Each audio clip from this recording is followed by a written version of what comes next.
ஏடுகொள்ளவடா வெங்கட்ரமணா கோவிந்தா கோவிந்தா. அன்புள்ள என்னுடைய ரசிக பெருமக்களே, I'm here in SR Jewelers, my favorite place. SR Jewelers always the lovely quality and a very special place. I'm very lucky. God bless. Shantana is our family and I wish the entire team all the best. Your drum Shivamani. வாடிக்கையாளர்களுக்கு சந்தோஷமான செய்தி. அது மட்டும் இல்லைங்க, அதிசயமான ஒரு விஷயம். ஆடி மாசம் வந்தாச்சு. என்ன இப்பயே 5ஆம் தேதியே வந்துச்சுன்னு பாக்குறீங்களா? ஆமாங்க, நம்ம எஸ்ஆர் ஜுவல்லரியில சேதாரத்துல பிளாட்டா 30% தள்ளுபடி.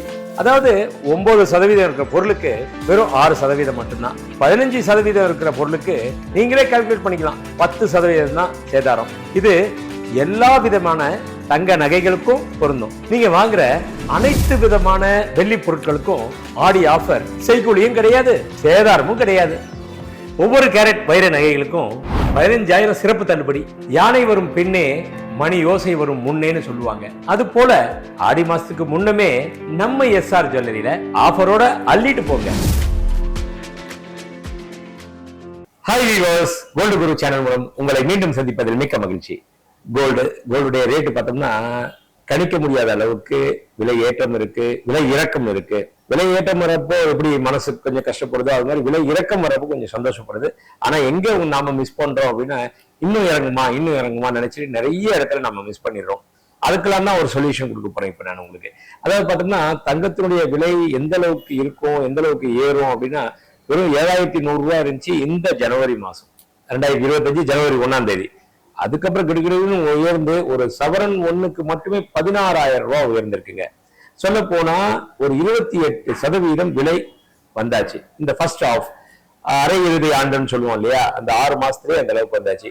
இனி வரும் காலங்கள்ல எப்படி இருக்கும், எதனால இந்த விலை ஏற்றம், இப்படி மக்கள் மத்தியில நிறைய கமெண்ட்ஸ் நம்மளுடைய கமெண்ட் பாக்ஸ் வந்துகிட்டே இருக்கு. இது எல்லாமே ஒட்டு மொத்தமா கலெக்ட் பண்ணி அதற்கு உண்டான பதில் தான் இப்ப நான் உங்களுக்கு சொல்ல போறேன். அதாவது பார்த்தோம்னா கோல்டு எந்த அளவுக்கு போகும் அப்படின்றது இந்த ஒரு விஷயம். இதுல ஒரு கிராம் ஒண்ணு 10,000 ரூபாயும், ஒரு சவரன் ஒண்ணு 80,000 ரூபாய் அப்படின்றது டிசம்பர் 31க்குள்ள வரும் அப்படின்னு எல்லாருடைய கணிப்பு. சில பேர் நிறைய வரும், இன்னும் அதையும் தாண்டி 1 லட்சம் 1.5 லட்சம் போகும் அப்படின்றாங்க. அதெல்லாம் ஒரு பக்கம் ஒரு புறம் இருந்தாலும் சாத்தியமான விஷயங்கள், நடக்கக்கூடிய விஷயங்கள் அப்படின்னு பார்த்தா இந்த 80,000 ரூபாய் ஒரு கிராம் ஒண்ணு 10,000 ரூபான்றது கண்டிப்பா வந்துருங்க. சரி, இதற்கு நடுவுலயே கூட திடீர்னு பாத்தீங்கன்னா ஒரு சவரன் 74,000 ரூபாய்க்கு மேல போச்சு. அது எதனால போச்சு அப்படின்னா, இந்த போர் சம்பந்தமான சூழ்நிலைகள், திடீர்னு ஒரு பரபரப்பு ஏற்பட்டுச்சு. இஸ்ரேல் போர் தொடங்க போது, அதனால இது ஒண்ணு விலை ஏறுதுன்னு கிடுகிடுன்னு ஏறிச்சு. ஏறின உடனே ட்ரம்ப்புடைய அறிக்கை, அவரு தலையிட்டு என்ன பேச்சுவார்த்தை நடக்குது அப்படின்னாங்க. இது எல்லாமே போக கடைசியில பார்த்தோம்னா டக்குன்னு போர் நிறுத்த ஒப்பந்தம், கரெக்டான வார்த்தை சொல்ல போனா போர் நிறுத்த ஒப்பந்தம் அது கையெழுத்தாச்சு. கையெழுத்தான ஒண்ணுமே பாருங்க, போர் ஏற்படவே இல்லை, அதுக்குள்ள விலை ஏற ஆரம்பிச்சுது. இந்த நிறுத்த ஒப்பந்தம் சைன் பண்ண உடனே திருப்பி கம்மியாச்சு. எந்த அளவுக்கு கம்மியாச்சு அப்படின்னா, ஒரு சவரன் ஒண்ணுக்கு 2,000 ரூபாய் போல விலை இறங்குச்சு.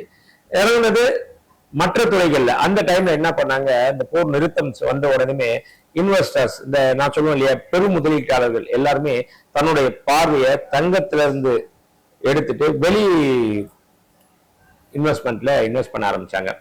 அது என்னென்ன அப்படின்னா, ஷேர் மார்க்கெட்டு, லேண்டு, பினான்ஸு, இந்த மாதிரி மற்ற துறைகளில் இன்வெஸ்ட் பண்ண உடனே தங்கத்தினுடைய விலை கொஞ்சம் கொஞ்சமா குறைஞ்சது. அங்க ஸ்டேபிள் ஆனதுக்கு அப்புறம் திரும்பி அகைன் அவங்க இந்த பக்கம் தன்னுடைய பார்வையை விட்டு நோக்க ஆரம்பிச்சிட்டாங்க. திரும்பவும் பழையபடி தங்கத்தினுடைய விலை கொஞ்சம் கொஞ்சமா உயர்ந்து இன்னைக்கு பார்த்தோம்னா ஒரு சவரன் 72,840 ரூபாயும், ஒரு கிராம் ஒண்ணு 9,105 ரூபாய் அப்படின்ற இலக்க எட்டி இருக்கு. சரி, இது எப்படிதான் இருக்கும் கோல்டு குரு, இது இப்படியேதான் இருக்குமா அப்படின்ற சாமானிய மக்களுடைய கேள்வி எல்லா வியூவர்ஸும் கேட்டுக்கிட்டே இருக்காங்க. இது எதனாலன்னு பார்த்தோம்னா, முதல்ல கோல்டு டிமாண்ட் அண்ட் சப்ளை பொறுத்துங்க. டிமாண்டு எந்த அளவுக்கு கேட்கிறாங்க, மக்கள் கிட்டையும் சரி, அரசாங்கத்துக்கிட்டையும் சரி, வாங்குறவங்க பையர்ஸும் சரி, எந்த அளவுக்கு தங்கத்தை விரும்பி வாங்குறாங்க அப்படின்றது முக்கியம். அந்த விரும்பி வாங்குறது நாளுக்கு நாள் கிரேஸ் கூடிக்கிட்டே தான் இருக்கு. நம்ம நினைப்போம் தங்கம் விலை ஏறினதுக்கு அப்புறம் உடனே அதனுடைய எல்லாருமே விட்டுருவாங்க, வாங்க மாட்டாங்க, ஏன்னா விலை உச்சிக்கு போயிடுச்சு அப்படின்னு நினைப்போம். அதெல்லாம் கிடையாதுங்க. விலை ஏற ஏறதான் இன்னும் சொல்ல போனா வியாபாரம் ஜாஸ்தி இருக்கும். என்ன ரீசன்னா இன்னும் ஏறிடுமோ அப்படின்னு சொல்லிட்டு இதுல இன்வெஸ்ட் பண்ண ஆரம்பிக்கிறாங்க. அது எப்பயுமே நான் கூட சொல்லுவேன், ஒரு ரேஸ் ஓடுதுன்னா ஒரு குதிரை நல்லா ஓடிக்கிட்டு இருக்குன்னா அந்த குதிரைக்கு மேலதான் எல்லாருமே பெட் பண்ணுவாங்க. அது மாதிரிதான் இதுவும் தங்கமும். நம்ம வேற எதுவும் எக்ஸாம்பிள் பார்க்க வேணாம். தங்கம் விலை ஏறுது, நல்லா போகுது, பர்ஃபார்மன்ஸ் நல்லா இருக்கு அப்படின்னு சொன்னா எல்லாருமே இதுல இன்வெஸ்ட் பண்ண ஆரம்பிப்பாங்க. அப்போ என்ன ஆகும், இன்னும் கொஞ்சம் டிமாண்ட் ஆகிடும். இந்த டிமாண்ட் ஆக ஆக ஆக ரேட்டு ஏறிக்கிட்டே இருக்கும். ரேட்டு ஏறுறப்போ அதோட அவைலபிலிட்டி எப்படி இருக்கு அப்படின்னு பாத்தீங்கன்னா நிறைய ப்ரொடக்ஷன் நிறைய தங்கம் எக்கச்சக்கமா இன்னைக்கு நம்ம எக்ஸாம்பிள் சொல்றேனே, வாடிக்கையாளர்களுக்கு சந்தோஷமான செய்தி. அது மட்டும் இல்லைங்க, அதிசயமான ஒரு விஷயம். ஆடி மாசம் வந்தாச்சு. என்ன இப்பயே 5ஆம் தேதியே வந்துச்சுன்னு பாக்குறீங்களா? ஆமாங்க, நம்ம எஸ்ஆர் ஜுவல்லரியில சேதாரத்துல பிளாட்டா 30% தள்ளுபடி. அதாவது 9% இருக்கிற பொருளுக்கு வெறும் 6% மட்டும்தான். 15% இருக்கிற பொருளுக்கு நீங்களே கால்குலேட் பண்ணிக்கலாம், 10% தான் சேதாரம்.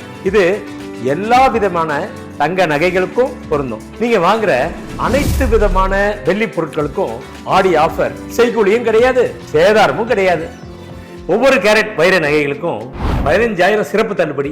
யானை வரும் பின்னே மணி யோசை வரும் முன்னேன்னு சொல்லுவாங்க. அது போல ஆடி மாசத்துக்கு முன்னமே நம்ம எஸ்ஆர் ஜுவல்லரியில ஆஃபரோட அள்ளிட்டு போங்க. நம்ம நாட்டுல மட்டுமே 800 டன் குறைந்தபட்சம் நம்ம இறக்குமதி பண்றோம். அப்படி இறக்குமதி பண்றப்போ நமக்கே கிடைச்சு போச்சு தங்கம்.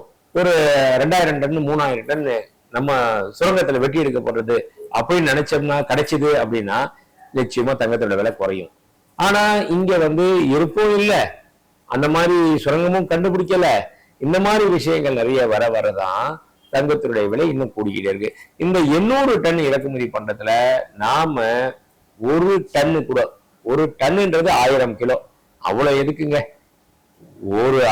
ஒரு டன்னு கிடையாது, நான் சொல்றது 1 கிலோ கூட நம்மளுடைய ப்ராப்பரா சுரங்கத்துல இருந்து வரல.